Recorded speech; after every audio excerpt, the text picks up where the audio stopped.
Roh Kudus, ku mengasihimu. Roh Kudus, ku mencintaimu. Roh Kudus, ku merindukanmu. Puji Tuhan, haleluya ya saudaraku yang dikasih Tuhan. Kita sudah memperingati hari kenaikan Yesus ke sorga. Yesus menjanjikan roh penghiburan akan dia curahkan buat kita, yaitu Roh Kudus. Yang biasanya di gereja-gereja diadakan 10 malam pencurahan Roh Kudus setelah memperingati hari kenaikan. Jadi pada hari ini kita akan belajar firman Tuhan, yaitu mengenai Roh Kudus. Sehingga pada hari ini tema firman Tuhan buat kita adalah terima kuasa dari Roh Kudus. Saudaraku yang dikasih Tuhan, mari kita buka firman Tuhan dari Kisah Para Rasul 1 ayat 6 sampai 11. Saya bacakan buat kita semua. Yesus terangkat ke sorga. Maka bertanyalah mereka yang berkumpul di situ, Tuhan, maukah engkau pada masa ini memulihkan kerajaan bagi Israel? Jawabnya, engkau tidak perlu mengetahui masa dan waktu yang ditetapkan Bapa sendiri menurut kuasanya. Tetapi kamu akan menerima kuasa kalau Roh Kudus turun ke atas kamu. Kamu akan menjadi saksiku di Yerusalem dan di seluruh Yudea dan Samaria dan sampai ke ujung bumi. Sesudah ia mengatakan demikian, terangkatlah ia disaksikan oleh mereka dan awan menutupnya dari pandangan mereka. Ketika mereka sedang menatap ke langit waktu ia naik itu, tiba-tiba berdirilah 2 orang yang berpakaian putih dekat mereka dan berkata kepada mereka, hai orang-orang Galilea, mengapakah kamu berdiri melihat ke langit? Yesus ini yang terangkat ke sorga meninggalkan kamu akan datang kembali dengan cara yang sama seperti kamu melihat dia naik ke sorga. Amin. Saudaraku yang dikasih Tuhan, dikatakan tadi di ayat 8, tetapi kamu akan menerima kuasa kalau Roh Kudus turun ke atas kamu, dan kamu akan menjadi saksiku di Yerusalem dan di seluruh Yudea dan Samaria dan sampai ke ujung bumi. Saudaraku yang dikasih Tuhan, kuasa yang supranatural adalah kuasa Roh Kudus. Oleh sebab itu, setiap kita yang terima kuasa Roh Kudus berarti kita terima kuasa. Ada kuasa di dalam diri kita. Saudaraku yang dikasih Tuhan, tadi dikatakan di firman Tuhan tadi, tetapi kamu akan menerima kuasa. Artinya, kalau kau terima Roh Kudus, engkau terima kuasa. Ada kuasa. Kuasa yang berlaku, saudaraku yang dikasih Tuhan, bukan hanya untuk satu hal. Mungkin kalau seseorang menerima jabatan, dia punya kuasa di tempat di mana jabatan itu berlaku. Tetapi kalau kita terima kuasa dari Tuhan, yaitu lewat kuasa Roh Kudus, kuasa itu berlaku untuk apapun dan dimanapun. Kita di Indonesia, kuasa itu berlaku. Kita di Amerika, kuasa itu berlaku. Kita bahkan di ujung bumi sekalipun, kuasa itu tetap berlaku. Yaitu kuasa yang penuh dengan otoritas, yaitu kuasa yang diberikan Tuhan kepada kita, yaitu lewat kuasa Roh Kudus. Saudaraku yang dikasih Tuhan, untuk apakah kuasa itu? Tentu ada tujuannya mengapa Tuhan memberikan kita kuasa. Seperti dia katakan tadi, tetapi kamu akan menerima kuasa kalau Roh Kudus turun ke atas kamu, dan kamu akan menjadi saksiku. Jadi ada tujuannya mengapa Tuhan berikan kita kuasa. Maka mengapa dia berikan kita rohnya yang penuh kuasa itu Roh Kudus. Tujuannya adalah supaya kita jadi saksi di Yerusalem, di seluruh Yudea, Samaria, dan bahkan sampai ke ujung bumi. Jadi saudaraku yang dikasih Tuhan, ada kuasa. Kuasa itu diperuntukkan untuk apa, saudaraku yang dikasih Tuhan? Untuk kita menjadi saksinya. Saksinya Tuhan di Yerusalem, Yudea, Samaria, bahkan sampai ke ujung bumi. Jadi, saudaraku yang dikasih Tuhan, kalau bicara tentang Yerusalem, mungkin kita bingung, apakah kita harus pergi ke Yerusalem? Tapi saudaraku yang dimaksud di sini di firman Tuhan ini, Yerusalem itu adalah kita harus jadi saksi, kita harus jadi berkat di tengah-tengah keluarga, yaitu di tengah-tengah orang-orang di dekat kita, orang-orang di sekitar kita, yaitu orang-orang yang kita kasihi. Itulah Yerusalem kita. Maka saudaraku yang dikasih Tuhan, tidak satu kebetulan Kalau Tuhan izinkan saat ini kita stay at home, Tuhan mau kita jadi berkat untuk keluarga. Karena selama ini mungkin kita terlampau sibuk beraktivitas di luar sana, bekerja di luar sana, sehingga bapak mungkin lupa terhadap istri, lupa terhadap anak, mungkin lupa, bukan melupakannya dengan sengaja, tetapi terkadang lupa menyapa istri, lupa menyapa anak, bahkan lupa mengatakan bahwa dia mengasihi istri, mengasihi anaknya. Begitu juga ibu-ibu sibuk memasak di dapur, mungkin sibuk juga ngerumpi dengan tetangga, sibuk dengan arisan-arisan di luar sana, sehingga lupa terhadap anak-anak, lupa untuk memberikan perhatian terhadap anak-anak, bahkan lupa untuk memberikan mungkin senyumnya untuk suami.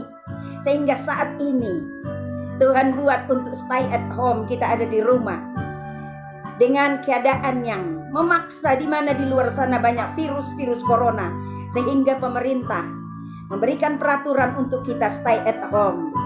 Inilah saatnya kita boleh jadi saksi, jadi berkat untuk keluarga kita, karena keluarga kita adalah Yerusalem kita.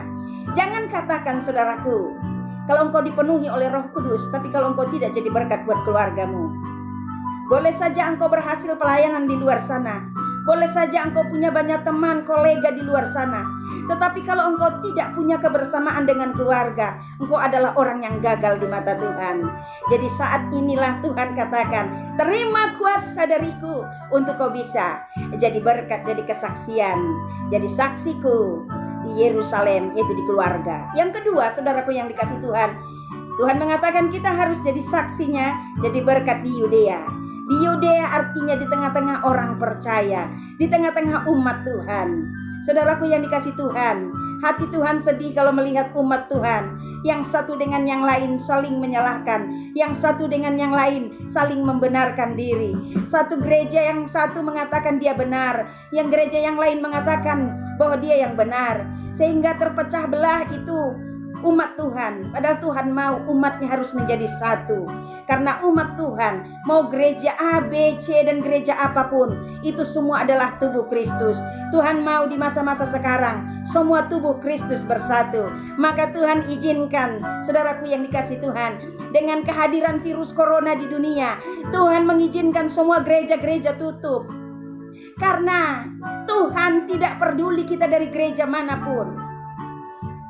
Dan seakan-akan sebenarnya mungkin Tuhan sudah bosan tinggal di rumah bait Allah yang berbentuk gedung. Tuhan ingin tinggal di baitnya, buatan tangannya, yaitu umatnya. Oleh sebab itu Tuhan mau semua umatnya yang adalah buatan tangannya sendiri bersatu, saling mengasihi, saling mendukung di dalam doa. Bahkan setiap umat Tuhan yang mungkin punya masalah satu dengan yang lain, mungkin teman, rekan pelayanan di gereja, mungkin yang satu dengan yang lain punya masalah, Tuhan mau lepaskan kuasa Roh, memaafkan, mengampuni, memberkati. Karena kita satu di dalam Kristus, karena kita adalah tubuh Kristus. Tuhan mau engkau jadi saksi di Yudea, yaitu di tengah-tengah sesama orang yang percaya kepada Yesus. Saudaraku yang dikasih Tuhan, engkau adalah bait Allah, tempat berdiamnya Roh Kudus. Jangan izinkan sampah-sampah dosa ada dalam dirimu. Jangan izinkan kebencian, dendam, sakit hati menguasai dirimu, karena itu adalah sampah-sampah dosa. Tapi biarlah Roh Kudus bekerja dalam dirimu, karena Roh Kudus adalah Roh yang penuh kuasa. Dan karena tubuhmu, dirimu adalah baitnya Roh Kudus. Jadi saudaraku yang dikasih Tuhan, kita semua umat Tuhan adalah bait Roh Kudus. Mari kita saling memberkati. Kita jadi berkat, jadi kesaksian di Yudea, yaitu di tengah-tengah sesama umat Tuhan yang percaya pada Yesus. Dan yang ketiga, saudaraku yang dikasih Tuhan, Tuhan mau kita jadi saksi, jadi berkat di tengah-tengah orang Samaria. Siapa itu orang Samaria? Yaitu orang-orang yang tidak percaya Yesus.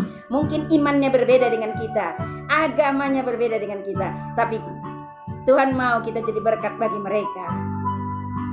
Saudaraku yang dikasih Tuhan, ada banyak umat Tuhan, dia jadi berkat di dalam keluarga, mungkin juga jadi berkat di gereja, di tengah-tengah umat Tuhan, tapi dia tidak jadi berkat bagi orang lain.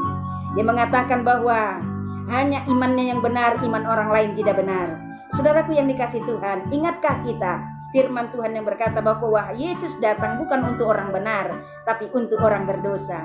Ketika kita jadi berkat, jadi kesaksian, hidup kita, cara bicara, sikap tindakan kita menunjukkan sikap seorang anak Tuhan yang penuh kasih. Itu menjadi berkat, jadi kesaksian buat mereka-mereka yang tidak percaya Yesus.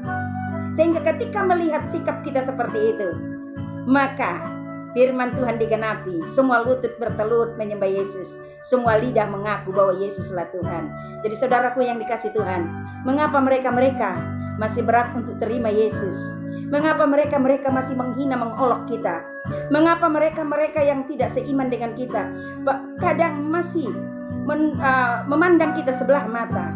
Karena mereka melihat di dalam diri kita belum ada pembuktian bahwa kita adalah anak-anak Tuhan yang siap jadi berkat bagi mereka. Dan mereka juga melihat bahwa kita sesama umat Tuhan belum bersatu.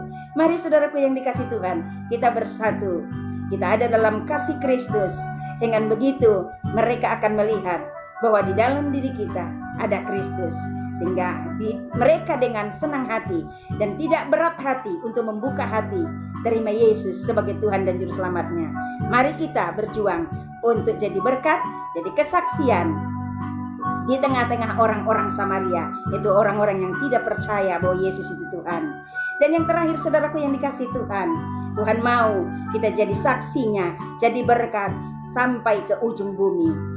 Di ujung bumi artinya adalah di tengah-tengah orang-orang yang tidak percaya bahwa ada Tuhan. Mereka tidak punya keyakinan, tidak punya agama. Mungkin mereka ateis, mungkin mereka tidak mengakui bahwa Yesus itu ada. Mereka bahkan tidak mengakui adanya yang namanya Tuhan. Tuhan dalam bentuk apapun mereka tidak percaya. Sehingga mereka menjadi orang-orang yang tidak punya agama.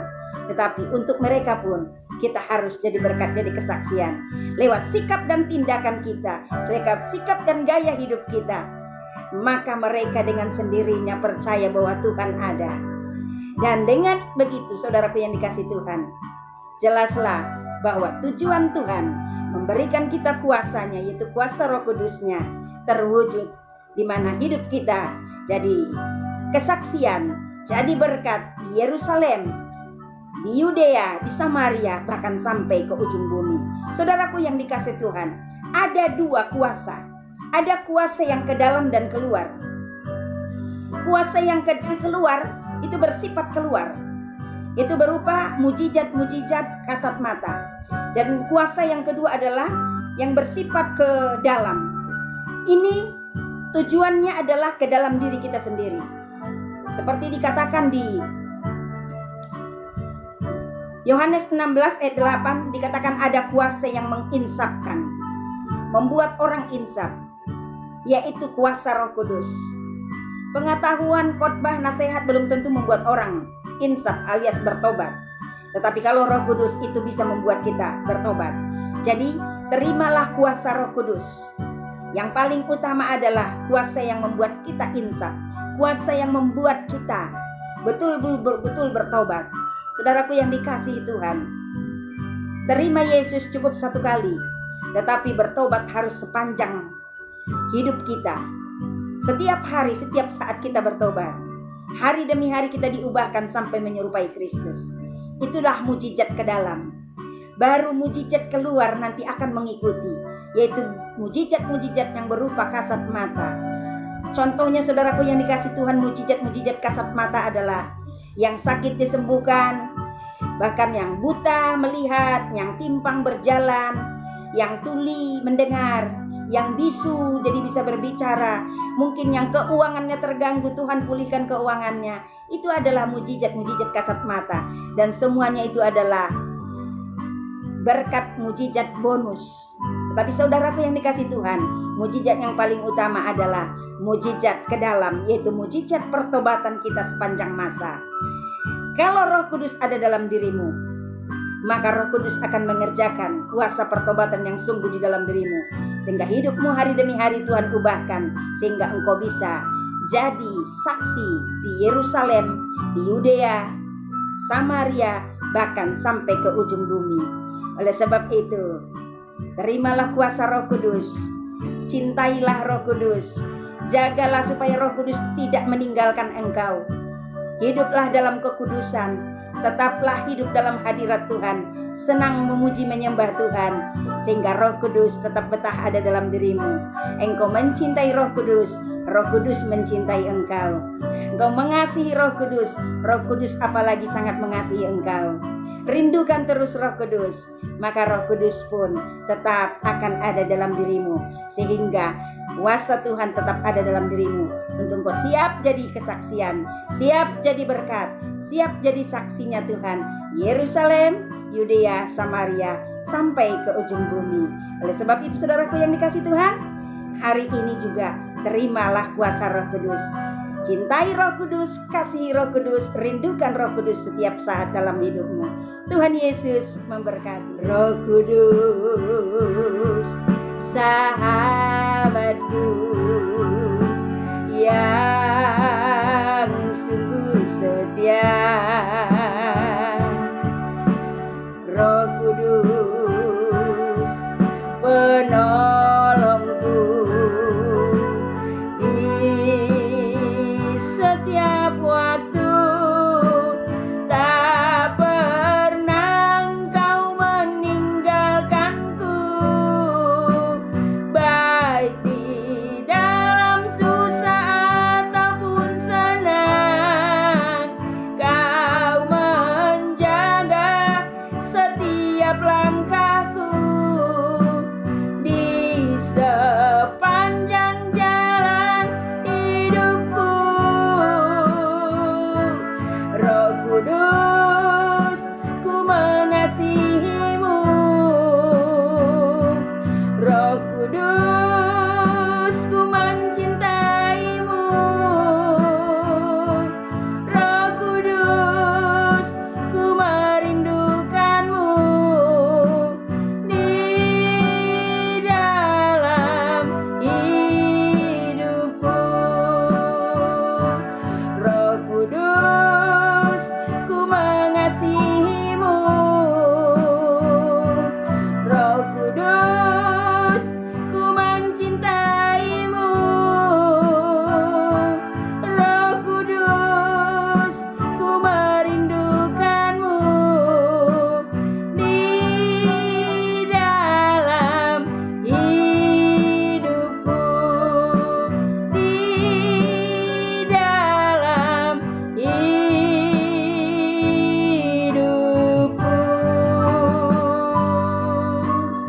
Terimalah kuasa Roh Kudus.